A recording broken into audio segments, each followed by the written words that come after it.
வணக்கம் வாசகர்களே. இன்றைய கதை முத்துலிங்கம் எழுதிய புவியீர்ப்பு கட்டணம்.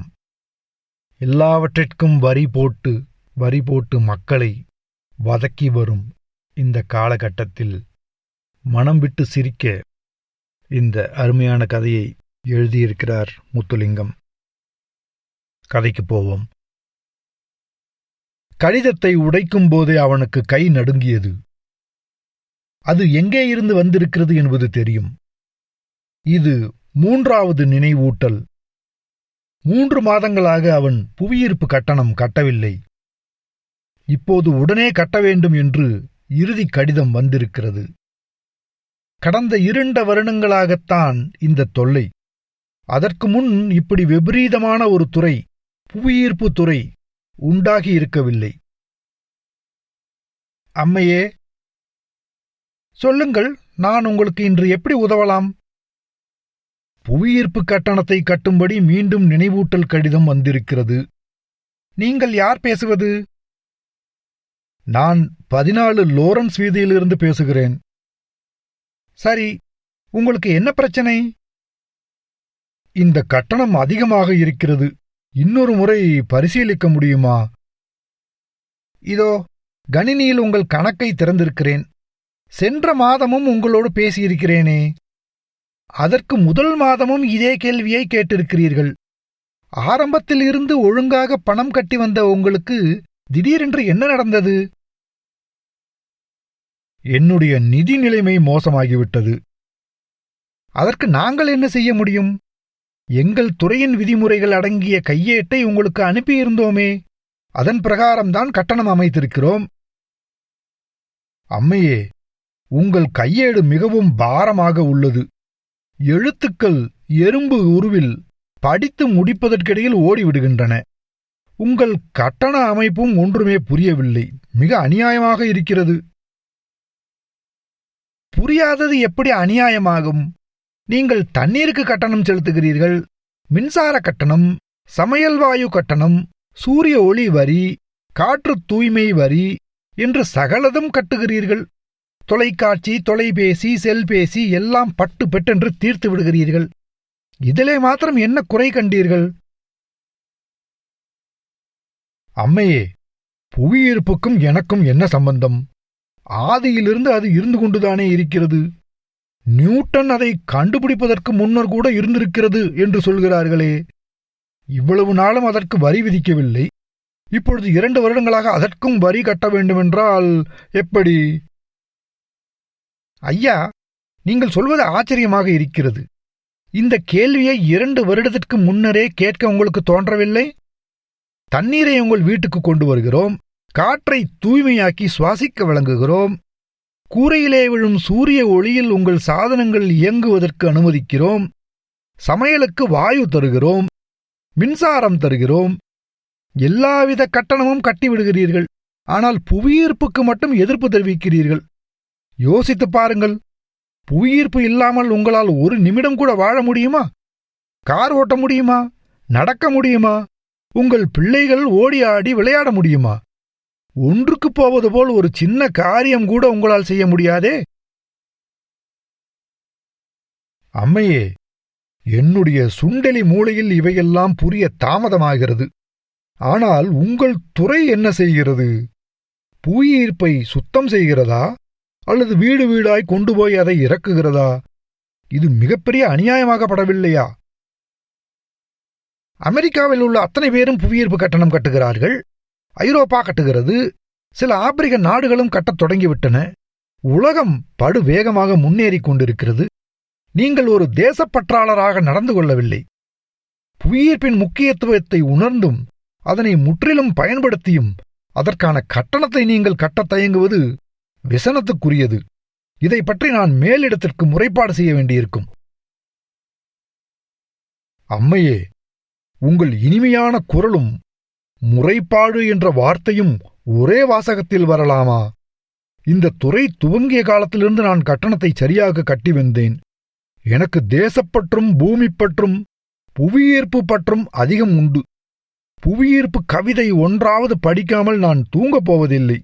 அம்மையே, எப்படியும் கட்டிவிடுகிறேன். சிரமத்திற்கு மன்னிக்கவும். வணக்கம். வணக்கம்.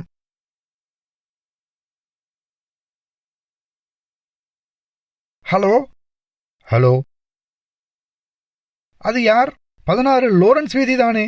வீட்டு சொந்தக்காரரா பேசுவது? நான் தான். சொல்லுங்கள். ஐயா, நான் புவியீர்ப்புத் துறையிலிருந்து பேசுகிறேன். நீங்கள் கடந்த 4 மாதம் கட்டணம் கட்டாமல் எங்கள் சேவையை பயன்படுத்தி வருகிறீர்கள். உங்கள் மேல் நடவடிக்கை எடுக்க வேண்டிய கட்டம் நெருங்கி வருகிறது என்பதை வருத்தத்துடன் தெரிவித்துக் கொள்கிறேன். அம்மையே, இது என்ன அநியாயம்? நான் பணக் கஷ்டத்தில் இருக்கிறேன். கொஞ்சம் கருணை காட்டுங்கள். நான் கட்ட முடியாது என்று சொல்லவில்லையே. எனக்கு சிறிது அவகாசம் கொடுங்கள். புவியீர்ப்பு முடிவதற்கிடையில் எப்படியும் கட்டிவிடுவேன். நீங்கள் இடக்காக பேசுவதாக நினைக்கிறீர்கள். உங்களுக்கு இத்துடன் 8 அவகாசம் கொடுத்தாகிவிட்டது. எங்கள் தரவுகளின் அடிப்படையில் பார்த்தால் நீங்கள் ஏமாற்றம் பேர் வழி என்று தெரிகிறது. நீங்கள் உடனடியாக முழு பணத்தையும் கட்டாவிட்டால் பாரதூரமான விளைவுகளை சந்திக்க நேரிடும். அம்மையே, பெரிய வார்த்தை சொல்லலாமா? ஏமாற்றுவது என்ற வார்த்தையை எழுத்துக்கூட்டக்கூட எனக்கு வல்லமை போதாது. நான் அப்படியான ஆளும் அல்ல. சின்ன வயதில் அம்மாவின் கோழி குஞ்சு ஒன்றை அவருக்கு தெரியாமல் திருடி விற்றது பற்றி யாரோ சொல்லியிருக்கிறார்கள். தேவ சங்கீதம் போல ஒலிக்கும் உங்கள் குரலில் இந்த வார்த்தைகள் வரலாமா? நான் இந்த மாதம் முழு காசையும் கட்டிவிடுகிறேன். சரி, அப்படியே செய்யுங்கள். அடுத்த மாதம் எங்கள் துறையிலிருந்து ஒருவர் உங்களை அழைக்காமல் பார்த்து கொள்ளுங்கள். மெத்த சரி.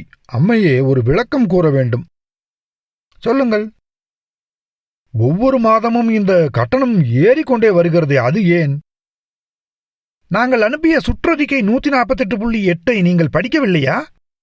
இல்லை அம்மையே. அதில் 48வது பக்கத்தை படிக்க வேண்டும். புவியீர்ப்பை நீங்கள் பயன்படுத்துகிறீர்கள். உங்கள் மனைவி பயன்படுத்துகிறார். உங்கள் 2 பிள்ளைகளும் பயன்படுத்துகிறார்கள். உங்கள் எடை மாதா மாதம் கூடுகிறதல்லவா? அதுதான் காரணம். உங்கள் 8 வயது மகனை கேட்டிருந்தால் அவன் பதில் சொல்லியிருப்பானே. உங்களுக்கு எப்படி என் மகனின் வயது 8 என்று தெரியும்? இது பெரிய அநியாயமாக இருக்கிறதே. ஐயா, எங்களுக்கு எல்லாம் தெரியும். உங்கள் மகன் பிறந்தது ஆல்பர்ட் மார்டின் மருத்துவமனையில். அவனுடைய எடை பிறக்கும்போது 7 ராத்தல் 8 அவுன்ஸ் என்பதும் பதிவாகியிருக்கிறது. உங்கள் மனைவியின் சுற்றளவு அதிகமாகி வருகிறதே, அதை கவனித்தீர்களா? நீங்கள் எல்லை மீறி பேசுகிறீர்கள். ஏன் கட்டணம் கூடுகிறது என்று கேட்டீர்கள். அதற்கு காரணம் கூறினேன். இந்த திட்டத்தால் பயன் பெற்றவர்கள் அதிகம். சிலர் தங்கள் எடையை கணிசமாக குறைத்து விட்டார்களே. அம்மையே, எங்கள் எடை எப்படி உங்களுக்கு தெரியும்? நீங்கள் சுற்றறிக்கை 136.6 படித்திருக்க வேண்டும். உங்களுடைய இன்றைய எடை 174. கடந்த மாதம் அது 172 இருந்தது. உங்கள் வீட்டு மூலைகளில் பொருத்தியிருக்கும் மந்திர கண்கள் இந்த தகவல்களை எமக்கு அனுப்புகின்றன. அம்மையே, நாங்கள் 2 வார காலம் இந்த நாட்டில் இல்லை. வெளிநாட்டுக்கு பயணம் போயிருந்தோம். அதற்கு கழிவு ஒன்றும் இல்லையா? நாங்கள் இந்த நாட்டு புவியீர்ப்பை பயன்படுத்தவில்லையே. ஐயா, இதையெல்லாம் எங்கள் துறை முன்கூட்டியே ஆழமாக சிந்தித்திருக்கிறது. உங்கள் சட்டத்தரணி மூலம் ஒரு சத்திய கடதாசி தயாரித்து அனுப்பிவிடுங்கள். இந்த தேதியிலிருந்து இந்த தேதி வரை நாங்கள் இந்த நாட்டு புவியீர்ப்பை பாவிக்கவில்லை. நாங்கள் பயணம் சென்ற தேசத்தில் அவர்களுக்குச் சேர வேண்டிய புவியீர்ப்பு கட்டணத்தை செலுத்திவிட்டோம். இப்படி எழுதி அனுப்புங்கள். நாங்கள் அதற்கான கழிவை உங்கள் கணக்கில் சேர்த்து விடுவோம். நன்றி அம்மையே, நன்றி. உங்கள் அறிவு கூர்மை என் நெஞ்சை துளைத்தாலும் உங்கள் குரல் இனிமை என்னை திக்குமுக்காட வைக்கிறது. இன்னும் ஒரே ஒரு கேள்வி கேட்க அனுமதிப்பீர்களா? சரி, கேளுங்கள். என்னுடைய மாமியார் படுத்த படுக்கையாக இருக்கிறார். அவர் ஒரு கட்டிலில் தூங்குகிறார். அவருக்கு பக்கத்தில் ஒரு கிளாஸில் அவர் பல் தூங்குகிறது. அவர் புவியீர்ப்பை பாவிப்பதே இல்லை. அதற்கு ஏதாவது சலுகை உண்டா? இப்படி ஒரு கேள்வி கேட்கிறீர்களே, நான் வெட்கப்படுகிறேன். உங்கள் மாமியாருக்கு புவியீர்ப்பு இல்லை என்று வையுங்கள். அவரால் கட்டிலில் படுத்திருக்க முடியுமா? இப்பொழுது செவ்வாய் கிரகத்தை தாண்டி அல்லவோ பறந்து போய் கொண்டிருப்பார். மன்னியுங்கள், என்னுடைய மூளையை பிரகாசிக்க வைத்து விட்டீர்கள். இன்றே புவியீர்ப்பு கட்டணத்தை கட்டிவிடுவதாக வாக்குறுதி அளிக்கிறேன். முதலில் செய்யுங்கள். ஹலோ ஹலோ ஐயா, உங்கள் வாக்குறுதியும் செவ்வாய் கிரகத்தை தாண்டி பறந்து கொண்டிருக்கிறது. இறுதி எச்சரிக்கை தருவதற்காக வருந்துகிறேன். இன்னும் ஒரு வாரத்திற்குள் நீங்கள் நிலுவை கட்டணம் முழுவதையும் கட்டிவிட வேண்டும். அம்மையே, இது என்ன இப்படி விரட்டுகிறீர்கள்? நான் என்ன வைத்துக்கொண்டு இல்லை என்கிறேனா? காற்று வரி கட்டினேன், வாயு கட்டணம் கட்டினேன், தண்ணீர் கட்டணம் கட்டினேன், மின்சார கட்டணம் கட்டினேன். அதைத்தான் நானும் கேட்கிறேன். எல்லா துறைகளுக்கும் கட்டுகிறீர்கள். புவியீர்ப்பு கட்டணத்தை கட்டுவதற்கு மட்டும் தயக்கம் காட்டுகிறீர்கள். அதன் காரணம் உங்களுக்கு தெரியும் தானே? இல்லை, தெரியாது. தயவு செய்து அறிவை கூட்டுங்கள். மின்சார கட்டணம் கட்டாவிட்டால் இணைப்பை துண்டித்து விடுவார்கள். தண்ணீர் கட்டணம் கட்டாவிட்டால் தண்ணீரை வெட்டி விடுவார்கள். காற்று, தொலைபேசி, வாயு எல்லாத்தையும் வெட்டி விடுவார்கள். புவியீர்ப்பு கட்டணம் கட்டாவிட்டால் அதை துண்டிப்பீர்களா? நியூட்டன் திரும்ப பிறந்து வந்தால் கூட அதை செய்ய முடியாதே.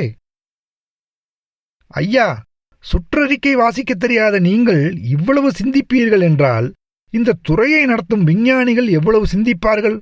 சென்ற வாரம் செய்தித்தாள் படித்தீர்களா? நீங்கள் என்னுடைய 4ஆம் வகுப்பு உபாத்தினி போல கேள்விக்கு மேல் கேள்வி கேட்கிறீர்கள். ஐயா, நீங்கள் சுற்றறிக்கைதான் படிப்பதில்லை. பேப்பர் என்ன பாவம் செய்தது? அதை படிக்கலாம் அல்லவா? அம்மையே, என் கனவில் துர்தேவதைகள் வந்து என்னை ஆட்டி படைக்கின்றன. நான் என்ன செய்ய? சரி, துர்தேவதைகள் போன பிறகு பேப்பரை படித்து தெரிந்து கொள்ளுங்கள். அம்மையே, என் ஆவலை பெருக்க வேண்டாம். தாங்க முடியவில்லை. பேப்பரில் என்ன செய்தி வந்தது? தயை கூர்ந்து செப்புங்கள். செப்புகிறேன். ஒருவர் 8 மாதத்திற்கு புவியீர்ப்பு கட்டணம் கட்டாமல் உங்களைப் போல ஏமாற்றிக் கொண்டே வந்தார். அப்படியா? அவருக்கு தண்டம் விதித்தோம். அவர் அதையும் கட்டவில்லை. ஆகவே புவியீர்ப்பை அவர் இனிமேல் பாவிக்கக்கூடாது என்று தீர்மானித்தோம். பிறகு என்ன நடந்தது? அவரை விண்வெளி களத்தில் ஏற்றிச் சென்று புவியீர்ப்பு இல்லாத இடத்தில் இறக்கிவிட்டோம். அவர் ஒரு தடவை பூமியை சுற்றி வந்தார். அதற்கிடையில் மனது மாறி சம்மதித்து விட்டார். திரும்பவும் அவரை பூமியில் கொண்டு வந்து இறக்கிவிட நேர்ந்தது. உண்மையாகவா? மனிதர் முழு காசையும் கட்டினார், தண்டத்தையும் கட்டினார், வட்டியையும் கட்டினார். ஆனால் ஒரு பிரச்சனை. அது என்ன? விண்வெளி களத்தில் ஏற்றிச் சென்ற பயணச் செலவு, விண்வெளி உடையின் விலை, இன்ன பிற செலவுகளை மாதா மாதம் கட்டுகிறார். 2196 மாதங்களில் கட்டி முடித்து விடுவார். 2196 மாதங்களா? ஓமோம், கட்டி முடிக்க 183 வருடங்கள் ஆகும். அவ்வளவு வருடம் வாழ்வாரா? அது தெரியாது. அவருடைய பிள்ளைகள் நிலுவை கணக்குக்கு உத்தரவாதம் கொடுத்திருக்கிறார்கள். அம்மையே, நான் இன்றே உங்கள் கட்டணத்தை 1% மிச்சம் வைக்காமல் கட்டிவிடுகிறேன். ஹலோ ஹலோ உங்களைப் பற்றி புவியீர்ப்புத் துறையினர் சிலாகித்துச் சொன்னார்கள். நீங்கள் கட்டணத்தை உடனுக்குடன் கட்டிவிடுவதாக புகழ்கிறார்கள். நன்றி. நீங்கள் யார் பேசுவது? தொண்டையடைத்த வாத்தின் குரல் போல இருக்கிறதே. நான் தான் பூமி பயணத்துறையிலிருந்து பேசுகிறேன். இது என்ன புது துறையா? என்ன ஐயா, எங்களுடைய கடிதம் சுற்றறிக்கை ஒன்றும் கிடைக்கவில்லையா? 3 மாத கட்டணம் நிலுவையில் இருக்கிறதே. என்ன கட்டணம்? பூமி பயண கட்டணம். அதாவது பூமி சூரியனை சுற்றி வருவது உங்களுக்கு தெரியும். ஒரு முறை பூமி சூரியனை சுற்றும் போது நீங்கள் 14,96,00,000 மைல்களை கடக்கிறீர்கள். நினைத்துப் பாருங்கள். இத்தனை மைல்கள் நீங்கள் இலவசமாக பயணம் செய்கிறீர்கள், 1% செலவு இல்லாமல். இனிமேல் இது இலவசம் கிடையாது. பயணத்துக்கு கட்டணம் கட்ட வேண்டும். அப்படியா? அருமையான விஷயம். இனிமேல் நாள் நாளாக எண்ணாமல் மைல் மைலாக எண்ணலாம். நினைத்து பார்க்கும்போதே புல்லரிக்கிறது. முதலில் 3 மாத கட்டணத்தை அனுப்பிவிடுங்கள், பிறகு புல்லரியுங்கள். நீங்கள் பயணம் செய்த தூரம் 3,74,00,000 மைல்கள். அதற்கென்ன, பாட்டு பாடிக்கொண்டு ஒரு காசோலை எழுதி ஒப்பம் வைத்து அனுப்பிவிடுகிறேன். ஒரு கேள்வி அம்மையே, இதிலே விமானத்தில் இருப்பது போல முதல் வகுப்பு, 2ஆம் வகுப்பு, 3ஆம் வகுப்பு என்று இருக்கிறதா? இல்லை, இல்லவே இல்லை. எல்லோரும் சரி சமம்தான். மிச்சம் நல்லது.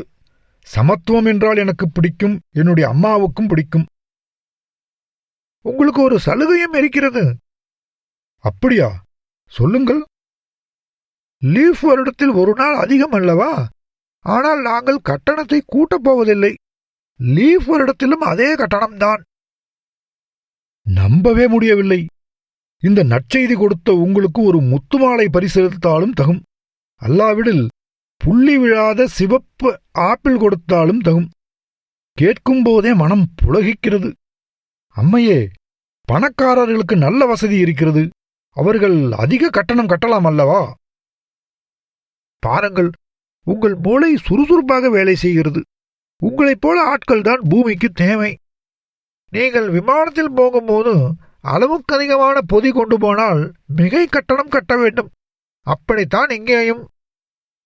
உதாரணமாக, ஒரு பணக்காரரிடம் 4 வீடுகள், 5 கார்கள், அப்படி ஏராளமான பொருள்கள் இருந்தால் அவர் மிகை கட்டணம் கட்ட வேண்டும். சாதாரண குடும்பத்தவர்கள் மிகை கட்டணம் கட்ட தேவையில்லை. உங்களுக்கு அந்த அபாயம் கிடையாது. அம்மையே, உங்களை எப்படி பாராட்டுவது என்றே தெரியவில்லை. இன்றே என் பயண கட்டணத்தை அனுப்பிவிடுவேன். நல்லது. அது என்ன சத்தம்? ஒன்றுமில்லை, பூமி பிறண்டு மறுபக்கம் திரும்பும் சத்தம்.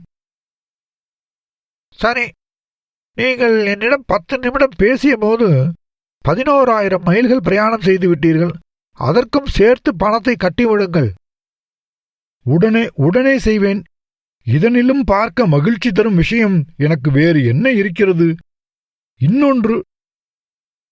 என்ன? நான் ஒரு சுற்றுலா போவதற்கு திட்டமிட்டிருந்தேன். இந்த பெரிய பிரபஞ்ச பயணம் போகும்போது சின்னஞ்சிறு சுற்றுலா என்ன கேடு என்று அதை நிறுத்திவிட்டேன். அந்த காசை மிச்சம் பிடித்து பூமி பயண கட்டணத்தை உடனேயே கட்டிவிடுகிறேன். பூமி பற்றாளர் என்றால் நீங்கள்தான். அம்மையே, ஒரு ஆலோசனை. நட்சத்திரங்கள் சும்மா சும்மா மினுங்கிக் கொண்டு கிடக்கின்றன. அதற்கு ஒருவரும் வரி கட்டுவதில்லை. சந்திரன் வளர்வதும் தேய்வதுமாயிருக்கிறான். அவனையும் வளைத்து போட வேண்டும். ஒருவருமே கவனிப்பதில்லை. அருமையான யோசனை. கவனிக்கிறோம்.